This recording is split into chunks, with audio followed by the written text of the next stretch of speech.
আসসালামু আলাইকুম। ওয়ালাইকুম আসসালাম। তো আমরা এসেছি এই যে জমির অনেক সময় দেখেছি এখানে চাষ হচ্ছে, বেশিরভাগ ফুলকপি অনেক জায়গায় চাষ হচ্ছে দেখছি। তো আপনি দেখলাম এটা আপনার সম্ভবত আপনার জমি।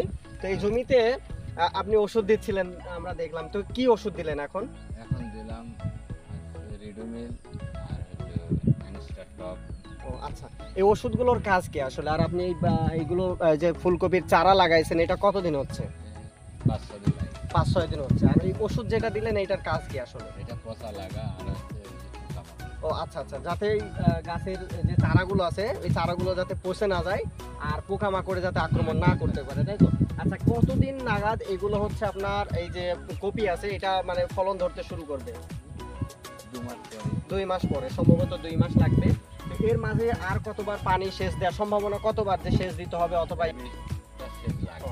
15-20টা সেচ লাগবে, তার মানে প্রচুর খরচ। অন্তত পানির খরচটাও আছে, সেচের খরচটা।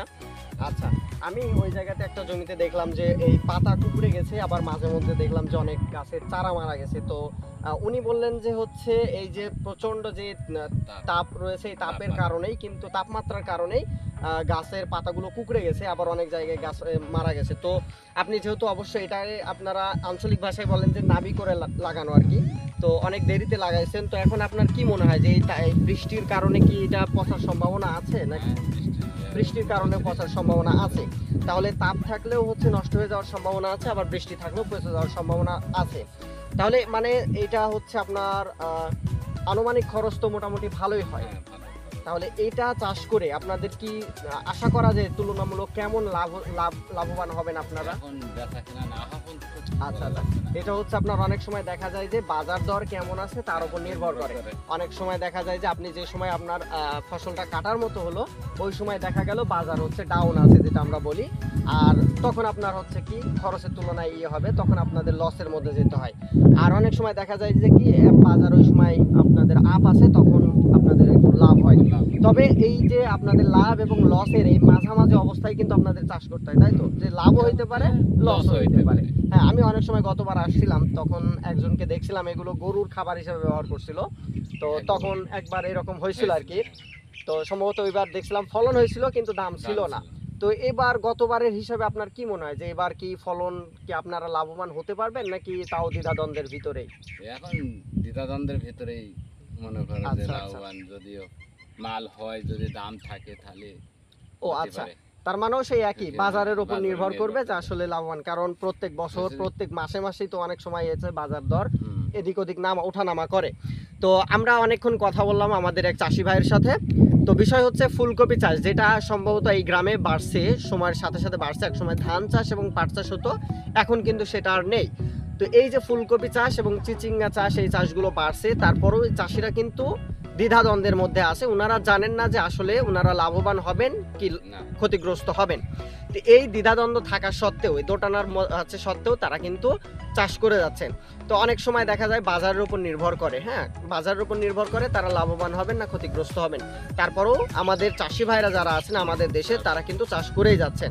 তো এটা স্বাভাবিক। অনেক সময় এই যে পাট এবং ধানের যেটা ছিল এই বিষয়টাও কিন্তু এরকমই ছিল। প্রচুর আমি দেখেছি যখন প্রচুর চাষ হয়েছে, এই মাঠেই ধান চাষ হয়েছে, পাট চাষ হয়েছে, কিন্তু এখন কালে ভদ্রে 2-1টা জমিতে ধান এবং পাট দেখা যাচ্ছে। এর পিছনেও কিন্তু এই মানে ফসলের যে কম নিম্নমান এইটার কিন্তু একটা অন্যতম কারণ, নিম্ন যে দাম রয়েছে, মূল্য রয়েছে, এটার কারণে এখন উৎপাদন খরচে হচ্ছে অনেক বেশি হয়ে যাচ্ছে। যে আমি কোন এক মণ ধান বিক্রি করলে যে টাকাটা পেতাম তার চাইতে ওই এক মণ ধান উৎপাদনে খরচ বেশি হচ্ছে। পাটের ক্ষেত্রেও তাই। এই কারণে চাষিরা এখন এই যে স্বল্প যেগুলো আছে, আমরা সবজি টাইপ যেগুলো বলি, এইগুলোতে তারা স্বল্প সময়ের স্বল্প মেয়াদে যে চাষগুলো আছে এইগুলোতে তারা বেশি আগ্রহী হচ্ছে। তবে এটা একটা খুবই আশঙ্কাজনক বিষয় যে যদি আমাদের দেশের চাষি ভাইরা ধান এবং পাট, যেটা আমাদের খুবই গুরুত্বপূর্ণ, ধান আমাদের প্রধান খাদ্যশস্য এবং পাট আমাদের প্রধান অর্থকারী ফসল যেটা গণ্য করা হয়, হিসাবে কনসিডার করা হয়। তো এই দুইটা জিনিসই কিন্তু, এই দুইটা পণ্যই কিন্তু আমাদের এখান থেকে এই যে কম আমদানি হচ্ছে, রপ্তানি হচ্ছে, আবার এদিকে কম চাষাবাদ করা হচ্ছে। তো এইগুলো যদি এরকম চলতে থাকে একসময় আমাদেরকে কিন্তু ধান চাল যেমন এখন চীন থেকে আমদানি করা হয়, তখন কিন্তু এটার মাত্রা আরও বাড়তে থাকবে।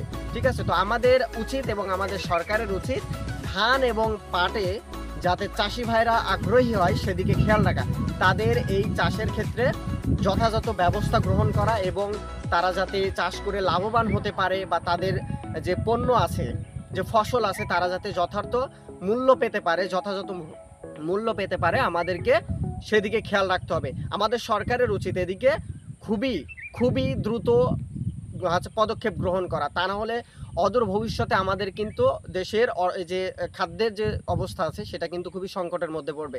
ধন্যবাদ এতক্ষণ সাথে থাকার জন্য।